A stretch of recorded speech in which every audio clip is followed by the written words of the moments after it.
Top of the morning, or middle of the morning. Middle of the morning to you. Middle of the morning. Depending on what time zone you're in. That's true. We're in the central time zone, at least in North America, so that makes us neutral. We're the moderates. Yes, we've claimed the center of the Yes. time discussion. Good morning, Kathleen. So this morning, we're talking about the protests that have been emerging.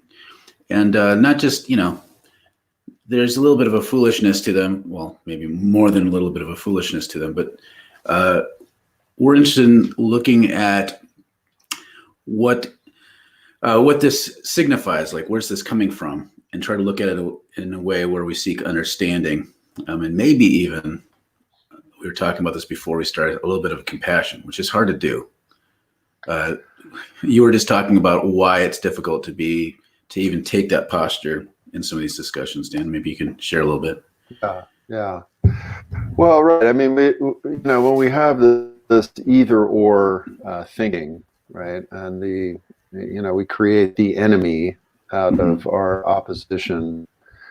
Then there's this. And we've talked about this before a lot in other settings. A lot of people talk about this in race relations discussions, right? That, in order to kill someone, the first thing you have to do is dehumanize them. And so once you dehumanize them, well, then you don't want to say anything that will reverse that, right? Make them more human.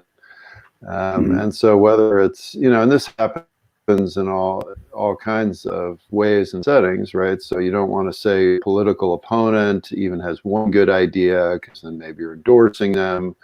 You don't want to say, that anybody that you don't like or don't agree with, or you want to eliminate, you can't sort of understand them, because then that often gets interpreted as you're for them, right? Yeah. It's the George Bush thing, right? If you're not with us, you're against us kind of deal. Yeah, and to me, it's, I get the impulse of making it kind of like a stark us-them kind of mentality. But even if I wanted to be militant about it, and I saw these folks clearly as an enemy that need to be stopped. To me, there's only two postures I can take. One is to try to understand what it is that makes them tick in a way to disarm them, like their intellectual framework, what kind of free them from the captivity of their thinking, or I have to just go full militant and try to take them out.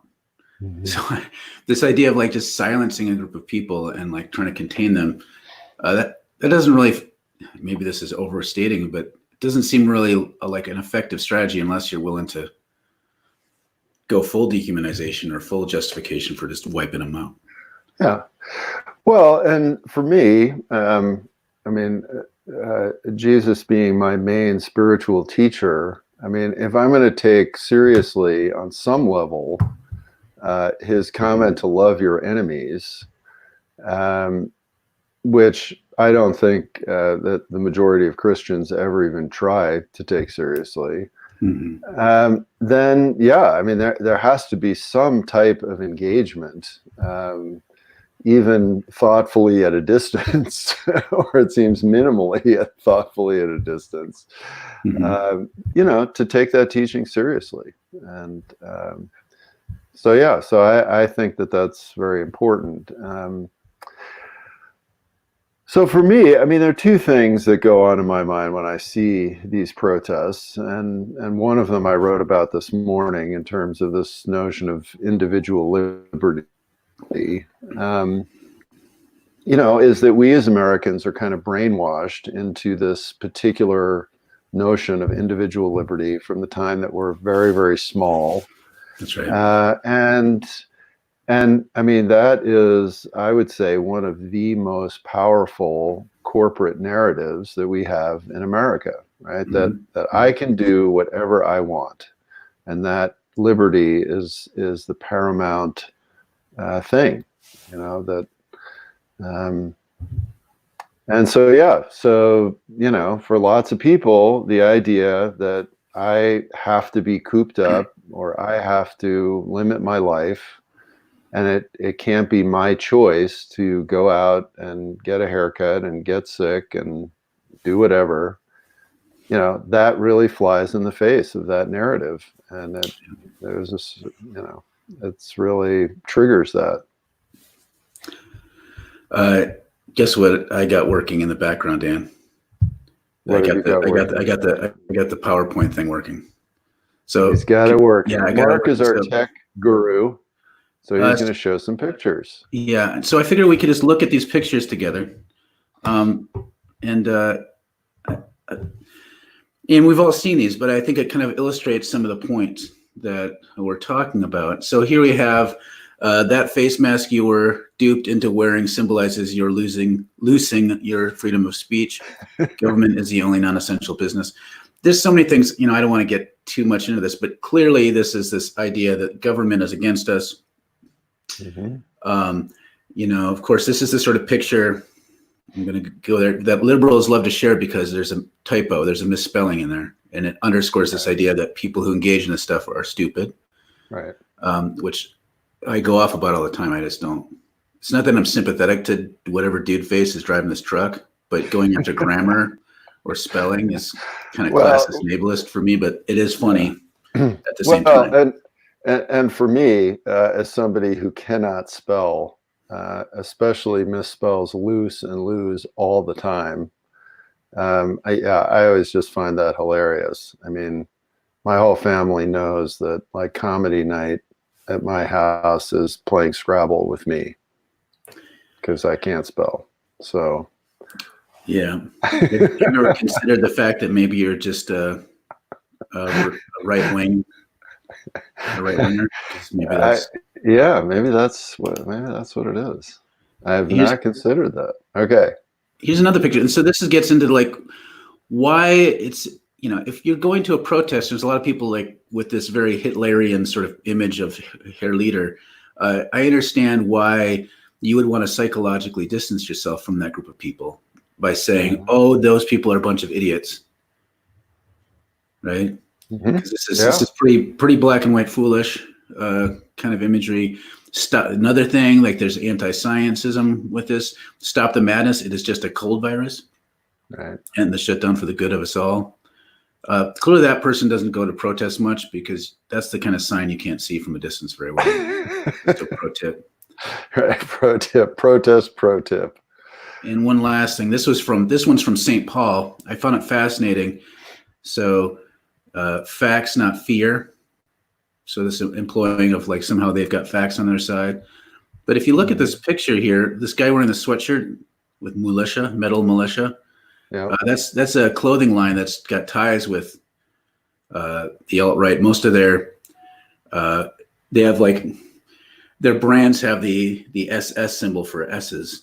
So there's definitely a strong kind of neo-Nazi contingent showing up at these things. But that's not all that's going on here. And so I'm wondering, like, I share these are pretty stark, making it very clear that, these maybe aren't people we would be predisposed to having sympathy towards.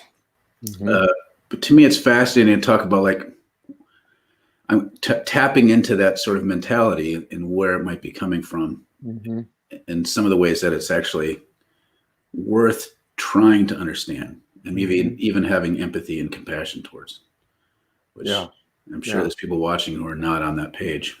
Right. So maybe we've got some comments along those lines already. Yep. So Colin writes this: these protests are revealing "give me liberty or give me death" to be one real religious axiom of many. The number choosing death is frightening. Yeah, I mean that's a creed. Yeah. The American way of life. Yeah. Well, and again though, I think one of the things that I'm finding really interesting is that so many people are surprised at this choosing of death over liberty, restriction of liberty, because I mean, this has been going on in our country since the very beginning, right? So there are some people that would get liberty and lots of people who would get death. Yeah. Right? And, and the COVID pandemic is disproportionately affecting the people who have always gotten death so that other people can get liberty, right? People of color, Native people, Black people.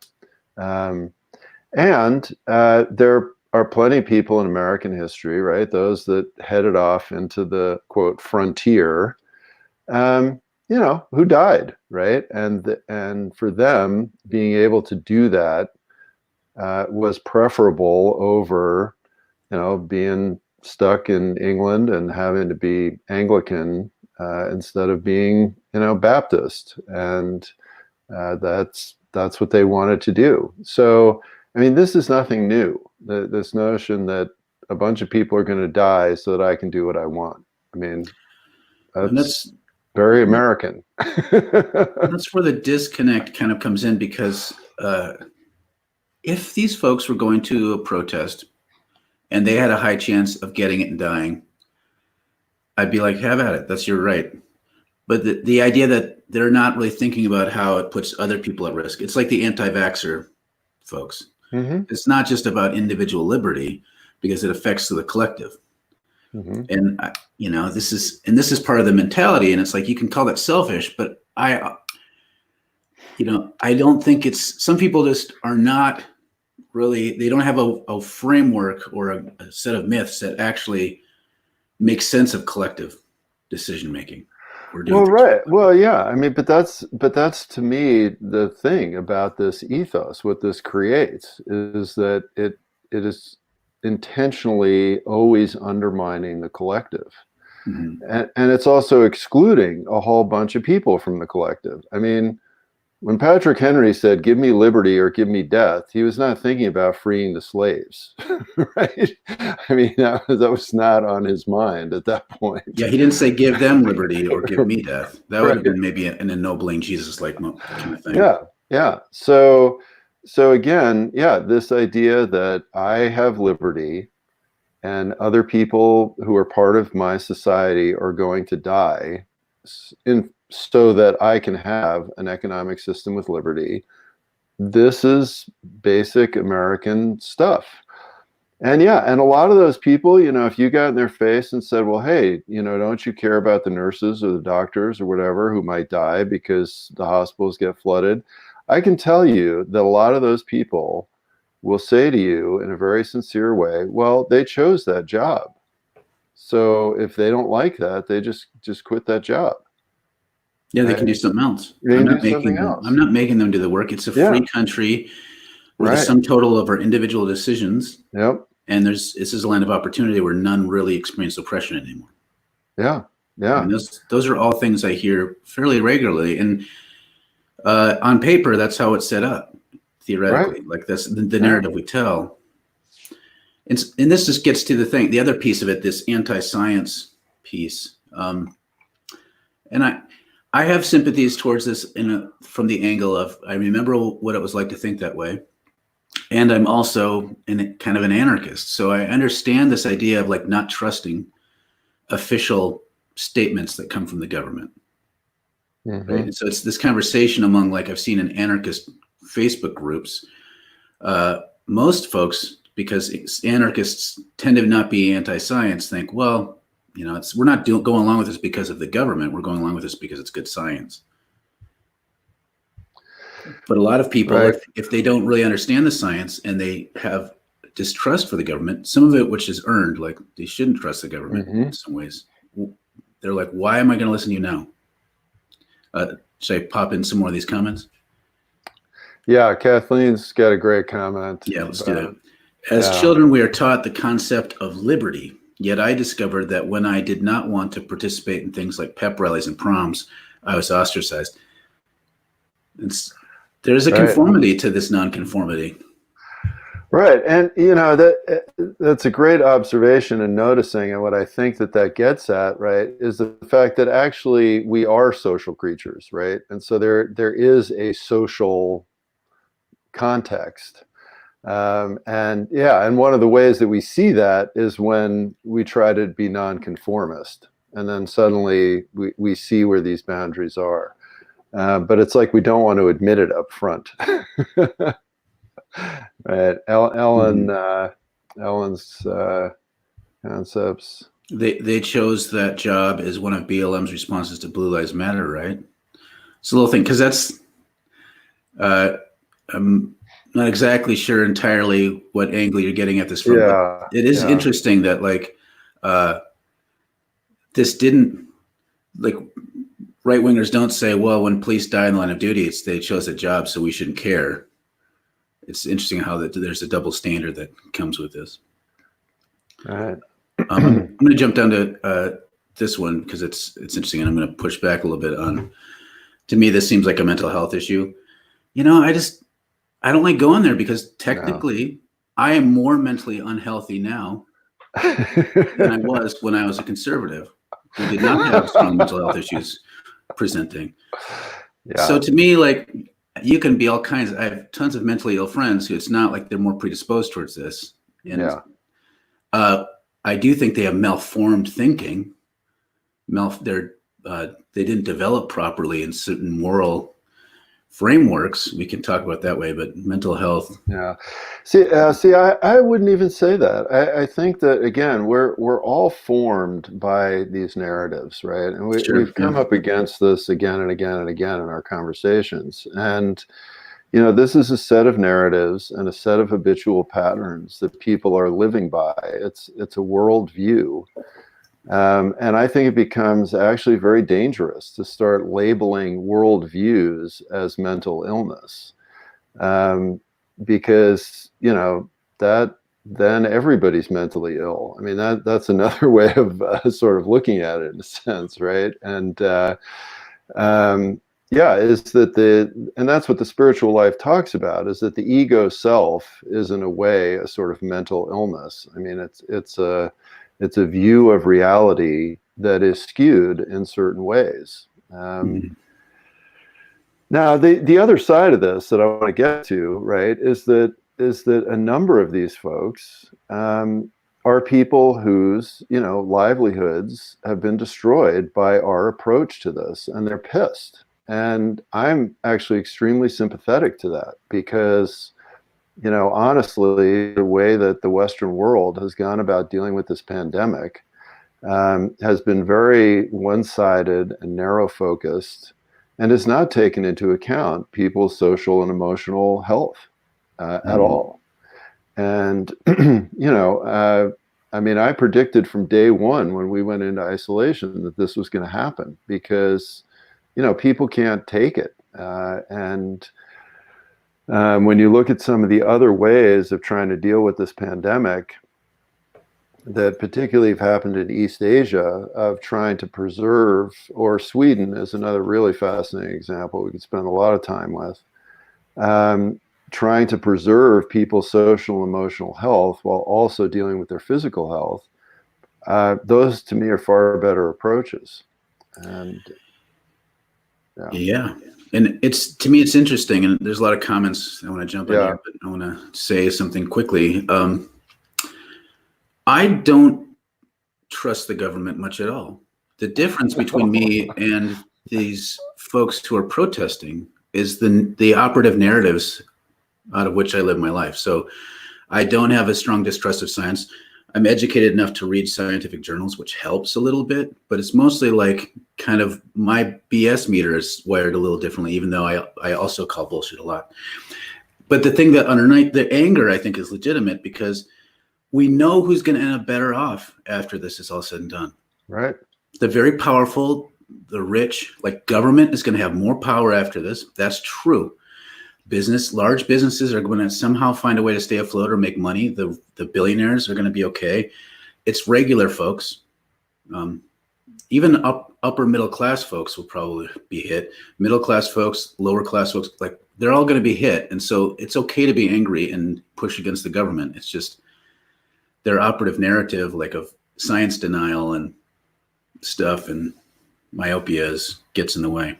Colin writes, American individualism has ramped up lately so as to border on solipsism. Freaks me out. And yeah, I'm not on the compassion page yet. That's fine. Wish That's I fine, Colin. was, but someone I know compared these protests to Braveheart last night. So yeah, the Braveheart thing came into my mind, like that speech about they can take away our lives, but they can't take our freedom. Yeah. Yeah. And it's okay. I think it's okay not to have compassion right now. Yeah. If that's where you're at. We have compassion for your lack of compassion. Ellen's comment, Rush Limbaugh is against 1, government, 2, academia, 3, science, 4, media. Yeah, and again, I think that we do have to, when we look at some of these figures and even some of the way these protests are done, we do have to recognize that part of it is theater. And, you know, there's a lot of people are making a lot of money at supposedly being against all these things. Anyway, that's here nor there. But yeah, let's keep going on the comments. Oh, this is a great one. Faith Tuchek writes, I wonder if policing is considered masculine, but nursing or caregiving is feminine, and therefore less valued in terms of life. Yes, that's a great observation. I would say absolutely. Because again, in terms of traditional liberty, right, and the American concept of liberty, one of the expendable groups is women, right? So again, when Patrick Henry gets up and says, give me liberty or give me death, he is talking about white men who own property. Women are not part of that. People of color are not part of that. White people who are still serfs and peasants were not part of that. And so, yeah, I mean, women are expendable. You know, women did not have much liberty until very, very recently, right? I mean, people, you know, especially young women, forget that their mothers, you know, could not open a bank account without their husband's signature until the early 1960s, in some places the 1970s. So right. I know that, Yeah. And so, you know, nurses, sure, they're expendable. There's also this class piece to it too. Like traditionally you have, you know, the upper classes, and then you have the military and the police, which are kind of protect that. And so they get in. And then even though like statistics show that we know what's more dangerous than being a police officer is being a garbage collector, right? That's a more dangerous job. It's one of the most dangerous jobs in the country. But since it's clearly in the servant class of work, we don't think about it as like a necessary public service, which it really absolutely is. Like there's a reason we don't have more disease and crap happening than currently is because of our sanitation systems. Yeah, that's one of the main reasons, actually. So Ellen writes, during the Spanish flu, people stopped distancing when they couldn't take it anymore, and the second wave of cases was far worse. Yeah. There's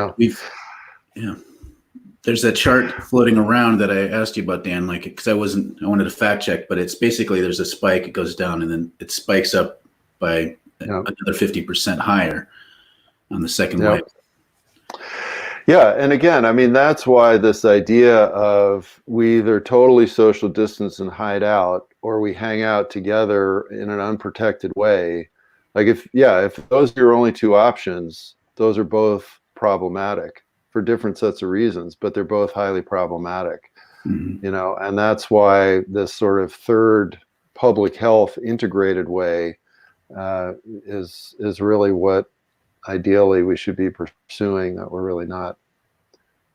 So we've got this one is great, and I think it's a great entry point to a bigger question. Maria writes, much of the reaction against stay at home seems to stem from a disbelief in science, which I've already mentioned, but which seems endemic in our churches. The role that the churches play in this is huge. In pushing this narrative of having experts and scientific experts in particular as enemies.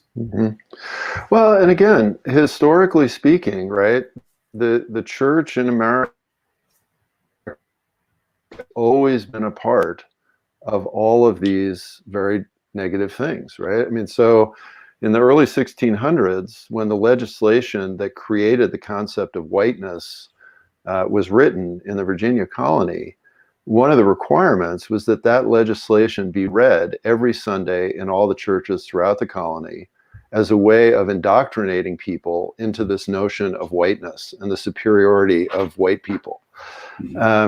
And so the churches, particularly in the fundamentalist realm, have kind of taken this on. And of course, the anti-science thing is funny, right? Because, I mean, I always make the joke about, it's pretty hilarious when I see people blasting science on the internet, right? I mean, this is one of the most sophisticated scientific accomplishments of human history. And then we get on there and say science sucks. And again, to me, it's that it's not so much, I don't think, that people are truly anti-science, right? I mean, they're using the results of science all the time. What they don't like is when suddenly science seems to be an expert over them, telling them what to do. Right? And that's when we see this huge reaction, or they perceive that science is somehow undermining, their faith, right? That's the whole evolution thing.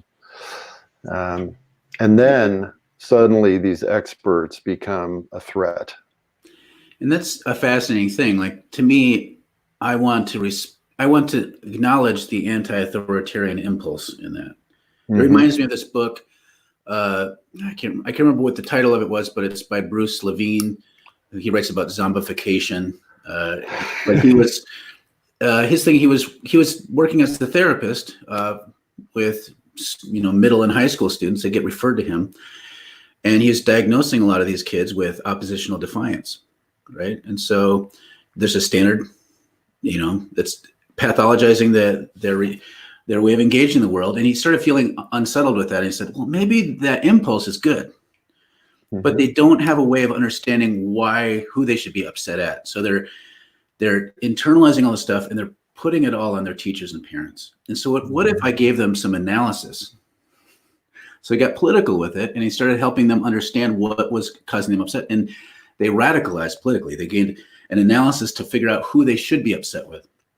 And I think there's a lot to that, especially with the science thing, because most people that I know that are believe in that climate change is a hoax, they wouldn't say they're anti-science. They just say it's bad science that's driven by a cabal of elitists to control us. And that's wrong, but it's not 100% wrong.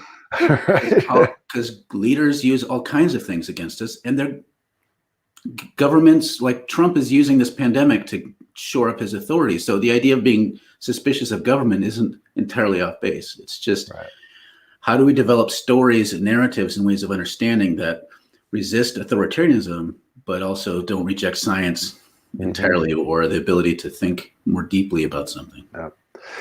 Yeah, and I'm really glad you brought up the teenager thing, because I do think that in many ways, America culturally, with all these things that we're seeing, is sort of stuck at this teenager stage of development, right? So there is, so part of teenage stage of development, right, is rejecting authority, i.e. rejecting your parents, right? And so it's this individuation process, which is very healthy, right? And you reject these things, and you figure out what your own things are, and you kind of learn about that. And so, in America, what we see all the time is this kind of rejection of authority until we get into trouble, right? I mean, I can guarantee you that all of these people who are going to these protests, when they get super sick, they are going to run to the hospital. They're not going to sit at home and go, well, I'm taking responsibility for this. Like, I didn't care, and now I'm sick, and I'm just going to stay at home and die. Like, they're not going to do that, right? Which is, again, this very teenage thing. Parents of teenagers talk all the time. Well, I don't hear from my kid until they get into trouble and need some money, right? And so as you point out in that example, we can grow beyond this, not by saying, oh, all of our anti-authoritarianism is wrong or incorrect or needs to be suppressed, but can we develop some maturity about what is the problem, right? What are we mad about? Yeah, and this gets into a whole big kind of topics we could go into, and we don't have a lot of time. But this idea of, if you become an adult in our society, you're we don't really have rites of passage, and you're coming into a society that, if you're a rural person, there's been decline and loss. There's no way to really make sense of it. I mean, there's not a lot of, especially among the left, there's not a lot of people speaking at the populist level on the left until recently. We've seen some of that with Bernie Sanders and others. But conservatism, rural Minnesota hasn't always been conservative in a lot of ways. There was a strong socialism, a collectivism, co-ops, all that sort of stuff. But with the absence of a narrative from the left, this right-wing nationalist narrative becomes dominant. And so people get sucked into it because they're trying to make sense of it all. And I have sympathy about that. Not that I have sympathy for those views. I have sympathy of how they got there, and think we need to push back against that. There's a comment here from Dorinda. Or more simply, are some just lazy? Do what their church, usually fundamentalists, or their cult leader tell them, because analyzing would take mental work. I mean, maybe I don't like usually thinking about people as lazy. You have to know that you're self-deceived in order to start fighting against self-deception, which is hard to do if you're self-deceived. Right. Yeah. I mean, I think, there's no question that there's a herd mentality in all creatures. I'm not sure I would call that lazy. I think that's actually a evolutionary survival mechanism that's kind of built in. But yeah, I mean, to think on your own, and this is what Kathleen got at earlier, to maybe risk some social ostracism or being kicked out of your church or whatever. It's often a lot easier to just go with the flow. It takes a lot of courage to push back, and I think part of the task for us is to create more opportunities for that, so it's easier for people to do that. Exactly. We're at our time. Again, man, this just flies right by. Thank you, everybody. As usual, great comments, reflections. Good to see your names popping up on the comment thread. Have a good day in pandemic land. Yeah, and we're not going to broadcast tomorrow because Dan's going to be traveling, but we will reconvene on Thursday. With an ad. Yeah, it's so hard. We'll be announcing the topic hopefully sometime today, and we'll put that out there. So so you have a day to meditate on protest, and then we'll see you on Thursday. Yeah. Bye. Bye.